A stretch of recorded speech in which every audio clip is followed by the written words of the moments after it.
Ever reached a point in your life, maybe late at night when the house is quiet, where you look around and realize you can't truly rely on anyone, not even your own family? It's one of the hardest truths we face as we get older, isn't it? That the support system we took for granted, it starts to shift or shrink, or in some cases, disappear altogether. Our children, bless their hearts, get wrapped up in their own busy lives, with jobs and kids of their own. Our friends move away to be closer to their grandkids, they fall ill, or they pass on. And suddenly, you're left with that quiet, heavy question that sits in your heart. Who's really in my corner now? That question. It can hit you like a ton of bricks if you aren't ready for it. But what if I told you that this fear is actually the first step toward a more powerful, more peaceful life? As a family doctor who has spent over 30 years listening to the private worries of people in their 70s and 80s, I'm going to tell you something that might surprise you. Real, dependable support, the kind that brings you true peace, often doesn't come from family. And I'm not talking about a theory from some textbook. This comes from seeing real people in real situations. I'm thinking of a 78-year-old gentleman I know named Arthur, who found more strength and independence in his simple daily walk than he did from his weekly phone calls. His story, well, it completely changed the way I think about aging. This video isn't about blaming anyone. It's about empowering you. We are going to walk through the 5 true pillars of support that you can build for yourself, starting today. These are the supports that are quiet. They are powerful, and they will never, ever let you down. And please, make sure you stay with me for all 5, because the last one we'll discuss, what I call a personal code of values, is the one that anchors your very soul.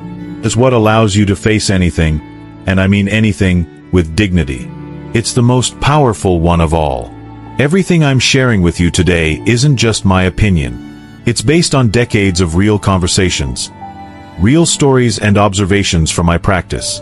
This is about real life, not just what you read on medical charts. So before we dive in, I truly want to know how many of us have felt this way.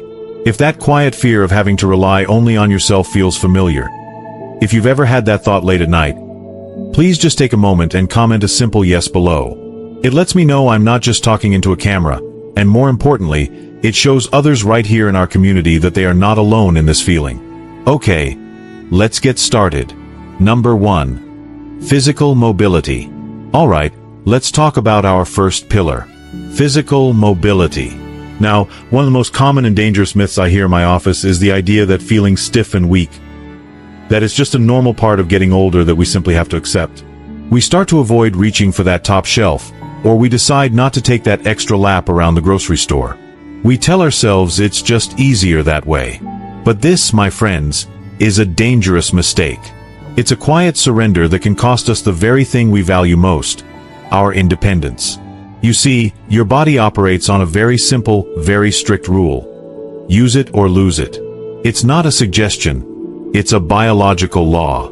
When you stop moving regularly, your muscles, which have served you faithfully for decades, begin to get weaker. Your joints, which used to move so freely, start to feel stiff and achy. But more importantly, and please listen closely to this, your sense of balance starts to fade. And that, my friends, is the number 1 cause of dangerous, life-altering falls in seniors. It's a slow, silent process that robs you of your confidence one small decision at a time. Here's the hard truth. As we age, that use it or lose it cycle happens much, much faster. A week of inactivity when you're 30 is nothing. You bounce right back. But a week of inactivity when you're 75? That can be the beginning of a slide towards losing your independence. Your body doesn't bounce back as quickly. It takes more effort to regain what was lost, which is why maintaining it is so critical. So let me ask you this. Does getting out of a low chair, maybe your favorite armchair, feel like a real chore these days? Do you find yourself saying no to outings with friends or family because you're worried you can't keep up? That's not just your age talking. That is your mobility shrinking. It's a direct symptom of that use it or lose it principle in action, a quiet warning sign that your foundation is becoming less stable. This reminds me so much of my patient Arthur, the 78-year-old gentleman I mentioned earlier. Arthur walks with a cane, and his steps aren't as steady as they used to be. but he walks in the park every single morning, rain or shine. I asked him once what kept him so dedicated. He stopped, leaned on his cane, and looked me right in the eye. He said, "Doc, the moment I stop walking is the moment I start waiting for someone to help me. And I don't want to wait. I want to live." His mobility isn't perfect, but it's his. He owns it.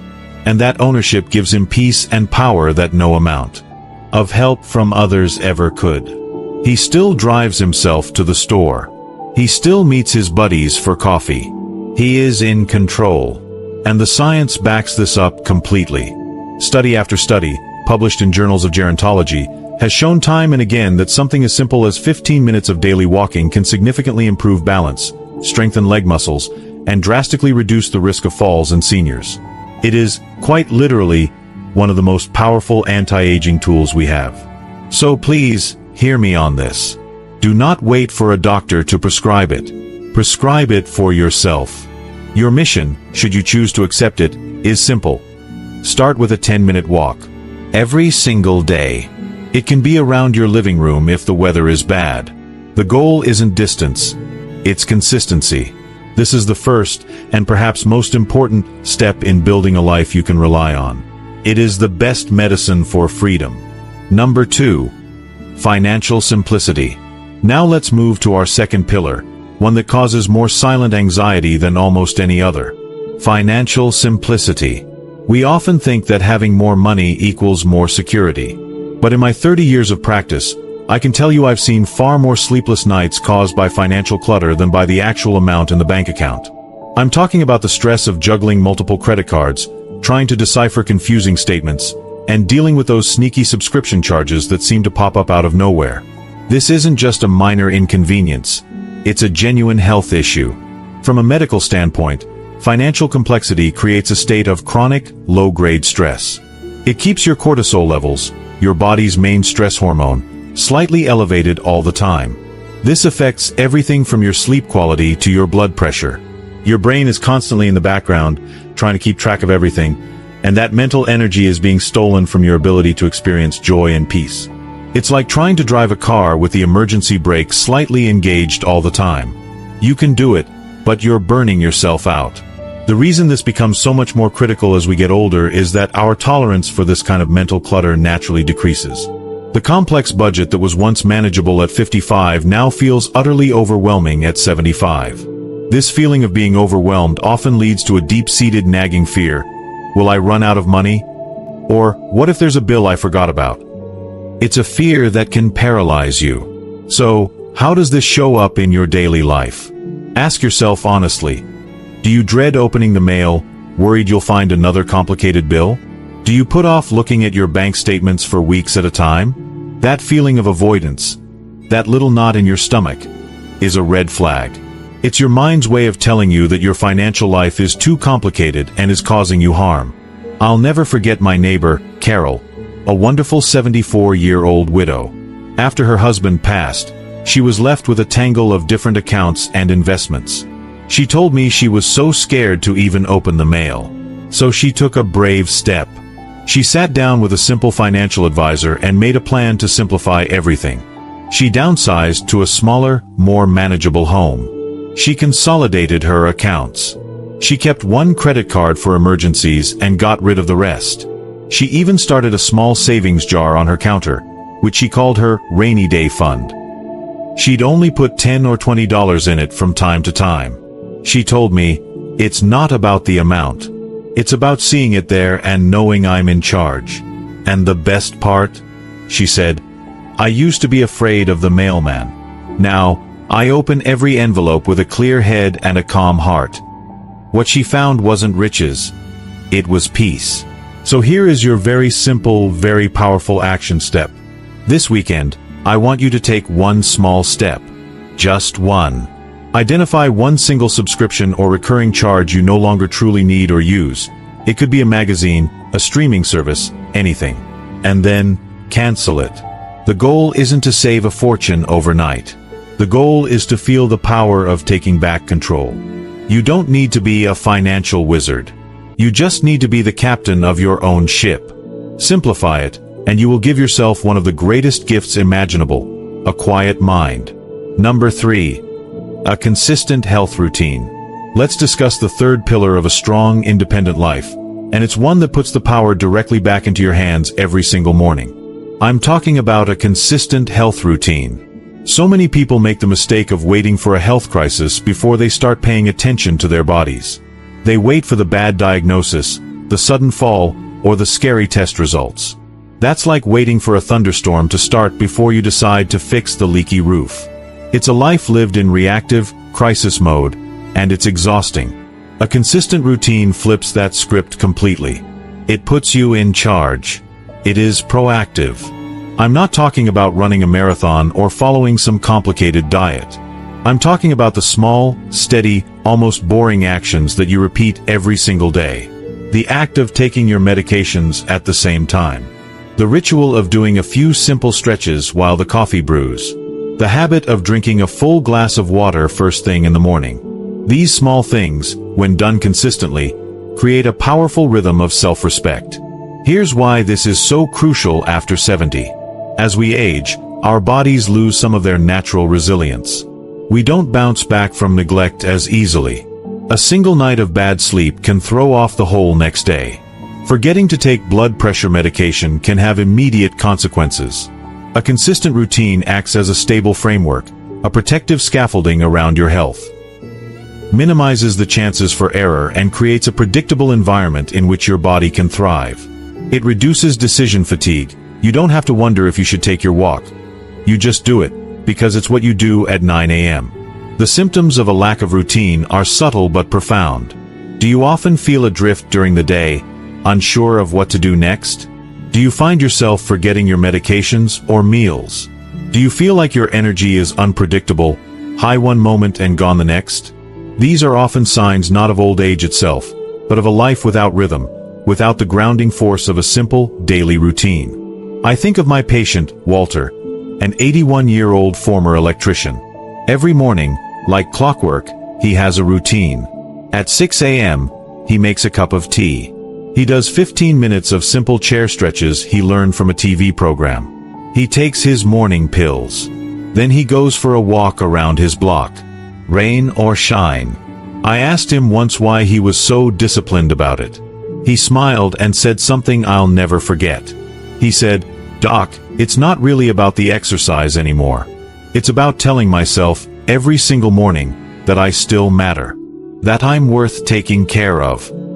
For Walter, his routine isn't about fitness.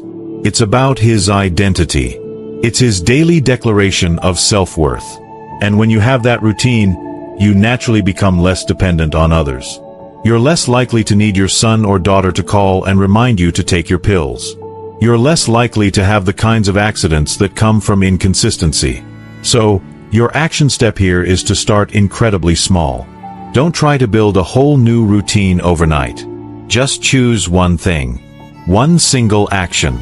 Maybe it's drinking one full glass of water when you wake up, or doing 5 minutes of stretching before bed. Do that one thing every single day for a week. That's it. You're not just building a habit, you're building a foundation. You are proving to yourself, day by day, that you are your own best caregiver. And that is a support system that no one can ever take away from you. Number 4. Emotional resilience. This next pillar is perhaps the least visible, but it is, without a doubt, the strongest. It's what holds everything else together when times get tough. Let's talk about building emotional resilience.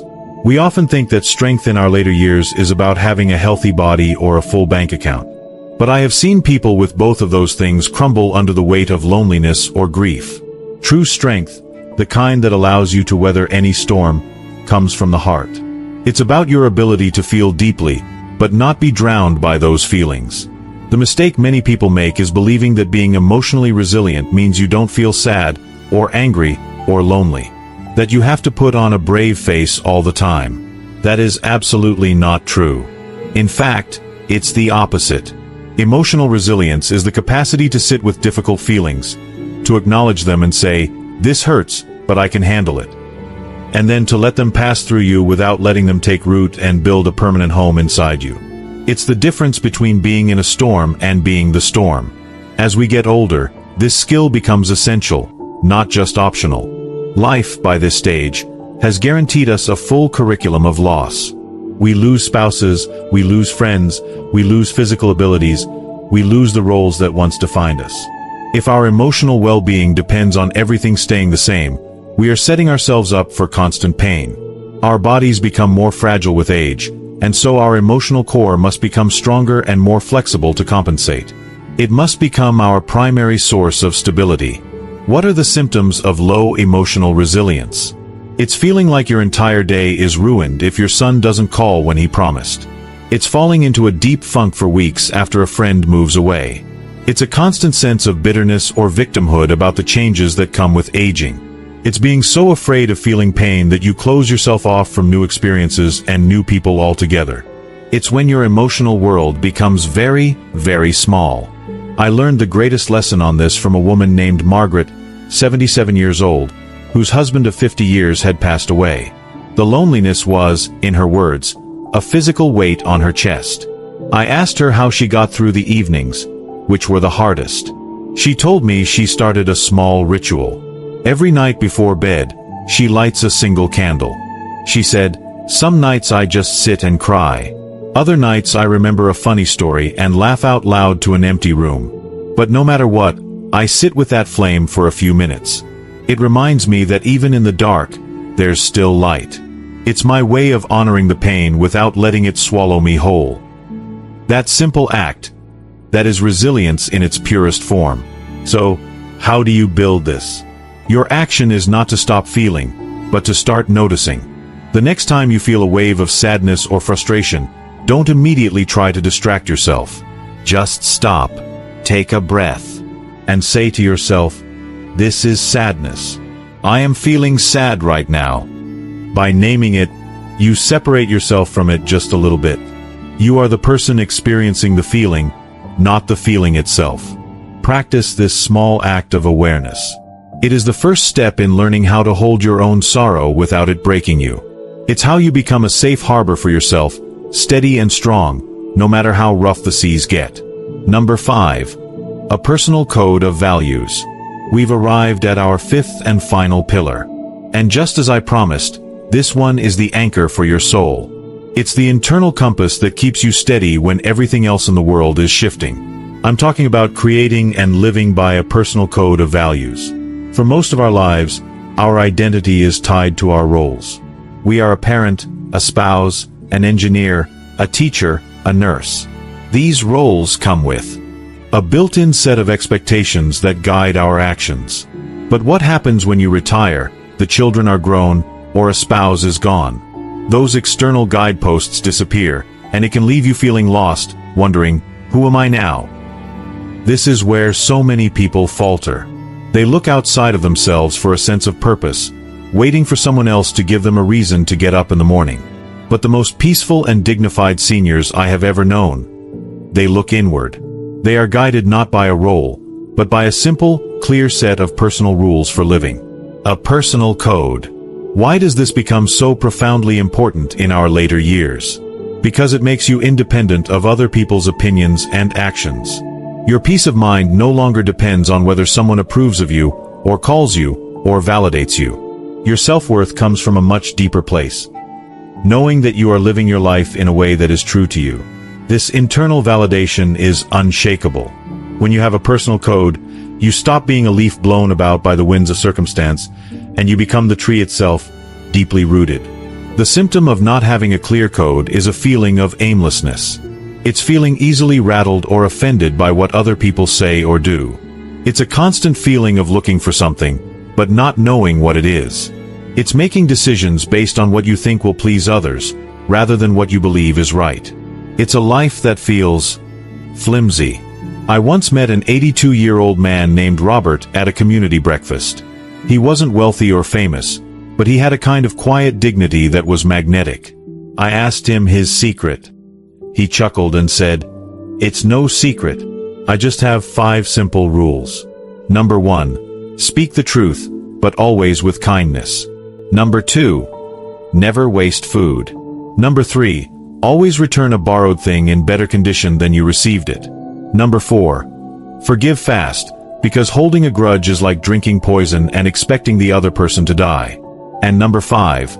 End every day with a clear conscience. He lived by that code. It was his compass. It made all of his decisions simple. He knew who he was. So your final, and perhaps most meaningful action step is one of reflection. This week, take out a piece of paper. You don't have to show it to anyone. At the top, write, "What I believe in."